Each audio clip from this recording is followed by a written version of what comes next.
One thing I want to talk about is Silvano, because he was the sort of he was the head of front of house. Yeah, he was absolutely. the guy. And a company director. What was his genius like? Because I think it is a real, like, with cookery or cooking a dish, like you taste it and it's kind of, it's not, okay, everything it's subjective, but it's more objective than service. Because service is, you got a dish that's in your head that you want to create. You can see Gordon cooking it on boiling point. It's kind of like, I know that's going to taste pretty good. Service is kind of completely different. I almost think, I don't know, this is what I personally think, and I could be wrong, but it's like back to each person, back to each table. Like each table is like almost their own little sort of theatre, and you don't know, some could be in a good mood, they could be... Oh, God, yeah. Husband and wife could be having a massive Barney. The couple could be on a first date. Like the mood, even though it's one dining room, each table, the temperature of each table is very, very different. Absolutely. And like, I think there is a real supple art to understanding that. And I'd love to know how sort of Silvano, like what was his genius in terms of kind of getting all the beauty of the kitchen and making it effortless and smooth. Yeah, front of house and service is key, isn't it? And a lot of chefs don't understand that, and that they think it's all about the food. It's not. It really isn't. And Silvano was a genius at that, being able to read the room, and exactly that. We had 23 tables, and there could be 23 different scenarios going on. And it could be 23 different backgrounds of each table. I mean, it could be royalty on one table sat next to the taxi driver that's been saving up money for the last 5 years to come for dinner. So it's being able to read the room, which makes a great front of house. And Silvano had an absolutely incredible memory. He could remember a person's face and where they sat the last time. He could remember what they had for dinner and who they were with, and incredible. I mean, a real gift. Yeah. I mean, he used to jot a few things down as well, using the old pencil and paper as well. But he was a genius at that. And even if he didn't remember exactly, he would be able to start the conversation, and then it would. Wow. Yeah. So incredible. Yeah.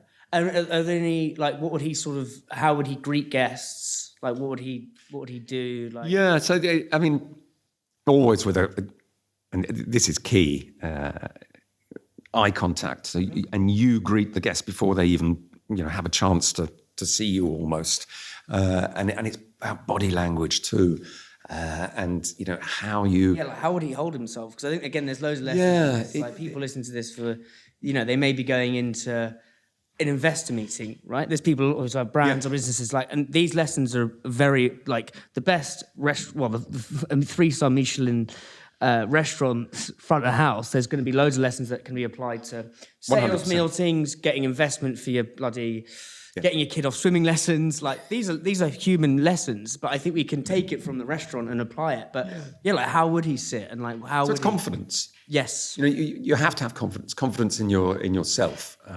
And so the way you stand, the way you dress, and polished shoes. Gosh, the meetings before service, he'd line them all up, and beady-eyed. Yeah, shoes. So you'd look down and go, oh shit, and very often he'd say, look at your shoes. Now go and look at your boss's shoes, Chef Michel. Yeah, he might be in the kitchen, but his shoes are cleaner than yours. Yeah. And I was a stickler as well. I've always got polished shoes, but it's the way you present yourself. You've got to be proud of what you do, and if you're proud of what you do, then you stand up straight, you stand up tall, and you connect and you talk with confidence, and that immediately makes your guests at ease. You know that you're in a good place, and you're in a good hands, as it were. You're in a safe pair of hands. Yes. That's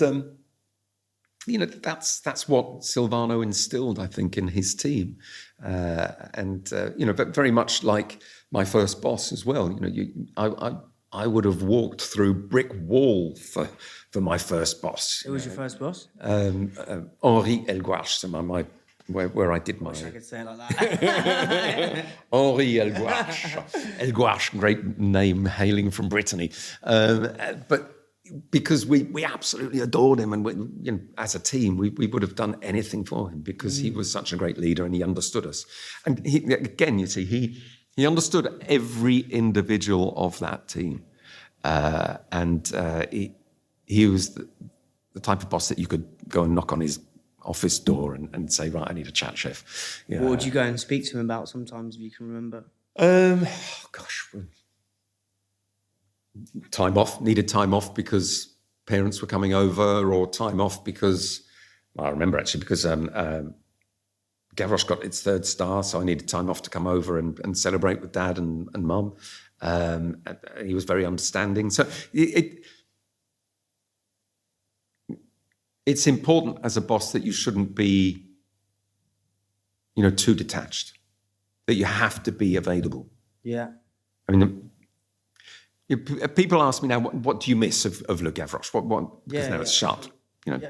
I'm kind of fast forwarding now, but There's no chronological to any of this. Yeah, do I miss it, and etc. I don't really miss it, but there are some things that I do miss, and that's that connection with the team, and being that father figure, and just that little small talk with some of the team, and how's your dad doing, or how's things outside of work, or your football team's shit, and we have a bit of a banter, bit of a joke, but it's about that connection, and then also what I miss is seeing these youngsters coming into the kitchen, coming into the front of house. They might be only teenagers, but they've got that look in their eye and that hunger. They want to do so well, and to see them achieving, their dreams, and helping them on their way. Espressos is sponsored by supply chain software gurus Unleashed. It talks to your eComm and accounting software. It's helped Islands cut admin time in half, get granular clarity on your margins, know where your stock is, don't miss availability. Brands like Candy Kittens, Tiny Rebel and Trip all use Unleashed, and so should you.